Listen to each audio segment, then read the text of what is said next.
Hai guys, and still with me Yogi Subianto. Hari ini gue akan ngebahas sesuatu yang menarik dan mungkin teman-teman semua belum tahu akan hal ini. So, don't forget to subscribe, like, comment, and share to all your friends, and let's check it out this video guys. Kemerdekaan adalah suatu kebebasan di mana kita tidak lagi diatur atau dipekerjakan secara paksa oleh penjajah dengan cara yang kejam. Dan di hari kemerdekaan Indonesia yang tepat pada 17 Agustus adalah hari yang sangat istimewa bagi masyarakat Indonesia yang mana akan dimeriahkan dengan lomba-lomba yang bersertakan hadiah.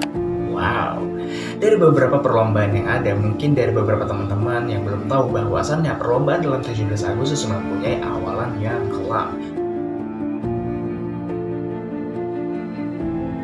Dari yang pertama gue akan ngebahas lomba panjat pinang, karena lomba panjat pinang termasuk lomba yang ekstrim dan banyak banget orang yang tahu dan banyak banget orang yang bersusah payah untuk mendapatkan hadiah-hadiah yang mungkin gak seberapa dari nyawa-nyawa mereka. Wow, ini sangat ekstrim banget guys. Dari lomba tersebut ternyata mempunyai kisah-kisah yang kelam.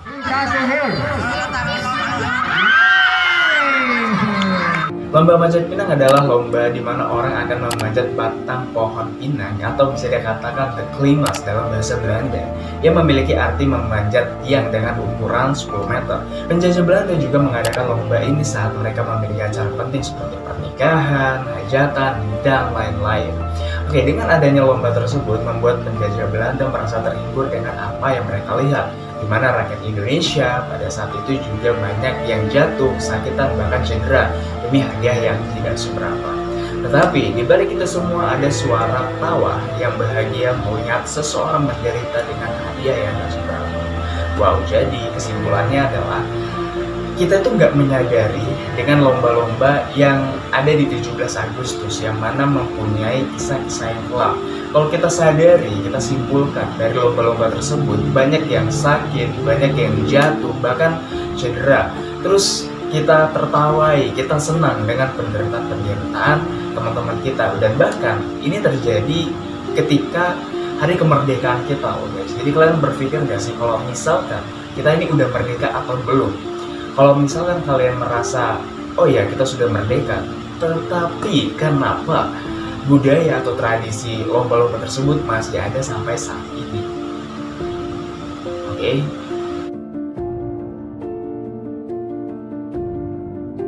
Oke, yang kedua ada lomba makan kerupuk. Siapa sih yang nggak tahu dengan lomba tersebut? Mungkin semua orang akan merasa lomba makan kerupuk adalah lomba yang sangat menarik karena bisa makan tanpa pakai tangan. Terus udah gitu makannya berdiri, udah gitu makannya susah payah. Terus ada lagi yang kakinya diikat dengan tali terus diinjek lagi talinya.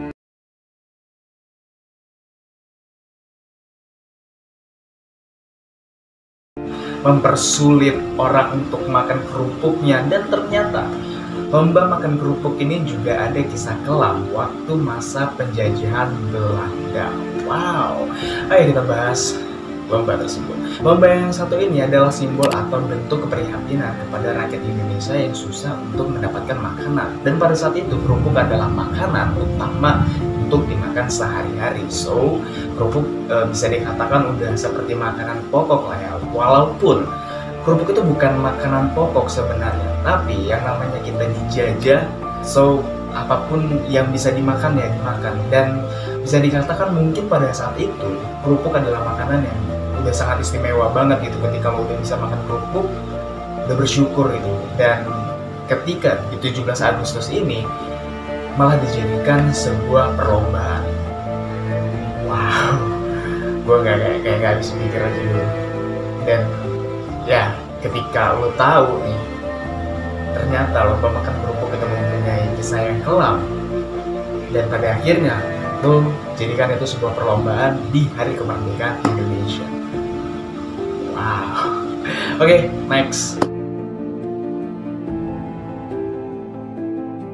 Oke, yang ketiga gue akan ngebahas tentang lomba balap karung. Dan ternyata lomba balap karung termasuk juga mempunyai kisah kelam, yang mana lomba balap karung suatu simbol di mana saat masa penjajahan Jepang, rakyat Indonesia hanya menggunakan celana yang terbuat dari bahan karung. Demikian, jika di antara mereka ada yang bekerja bekerja dengan lambat atau beristirahat, walaupun hanya sebentar.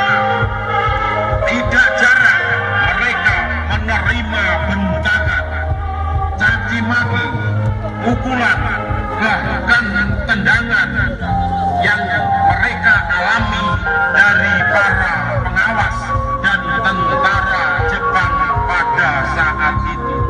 Nah, jadi kesimpulannya adalah ketika kita melakukan lomba balap karung gitu kan, terus kita mencoba mencari tahu ada apa sih dari lomba balap karung tersebut, bagaimana sih kisah kelamnya, dan ternyata banyak orang-orang atau rakyat Indonesia dipekerjakan secara paksa, dan pada saat itu juga rakyat Indonesia itu cuma hanya berbahan karung doang selamanya. So menurut gua ini suatu hal yang menyedihkan banget, menyayat hati, miris banget gua ketika di hari kemerdekaan di 17-an Agustus yang seperti ini dijadikan sebuah perlombaan. Dan kalian bisa lihat ya bagaimana bahan karung tersebut gitu, dan bagaimana orang-orang yang melakukan lomba balap karung gitu yang pasti susah banget gitu. Ada yang jatuh, ada yang udah begitu jatuh terus kakinya berdarah. Wow. Gua kayak this is not make sense gitu. Wow. So guys, coba dipikirkan secara matang lagi apakah ini lomba yang baik atau tidak. So buat kalian yang mungkin nantinya mengikuti 17-an Agustus di tahun depan, kalian bisa memilih atau memilah lomba-lomba yang baik untuk kalian. So kita lanjut ke lomba berikutnya.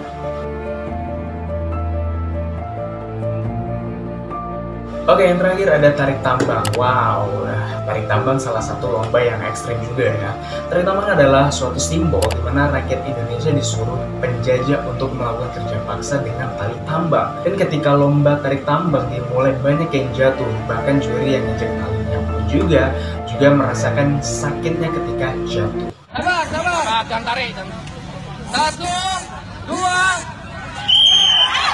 Tetapi dihiasi dengan gelak tawa yang ada, dan ini sama seperti tertawa di atas penderitaan orang lain. Wow, semoga dari kisah dan sejarah yang kelam ini kita bisa belajar untuk berpikir dalam memilih lomba di 17 Agustus apakah ini baik atau tidak. Bapak Insinyur Soekarno-Hatta pernah berkata, bangsa yang besar adalah bangsa yang menghormati para jasa pahlawannya. Wow.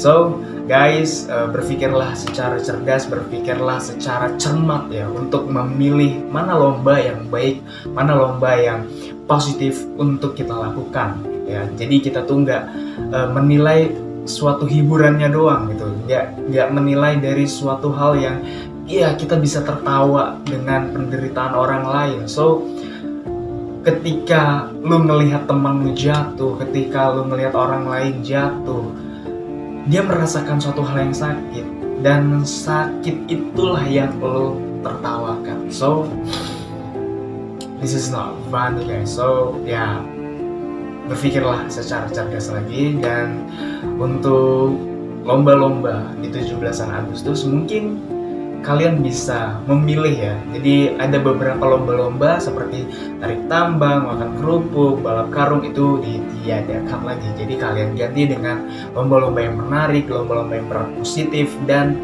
mungkin bisa mengundang tertawa, bisa mengundang hiburan dan lain-lain tanpa ada yang merasa tersakiti. Oke, mungkin itu saja yang gue sampaikan. Semoga kalian bisa terhibur dan ini bisa menjadi suatu hal yang bermanfaat bagi kalian. Kalian teman-teman gue, subscriber gue, dan jangan lupa untuk subscribe, like, comment, and share to all your friends. And gue Yogi Sugianto, and bye bye.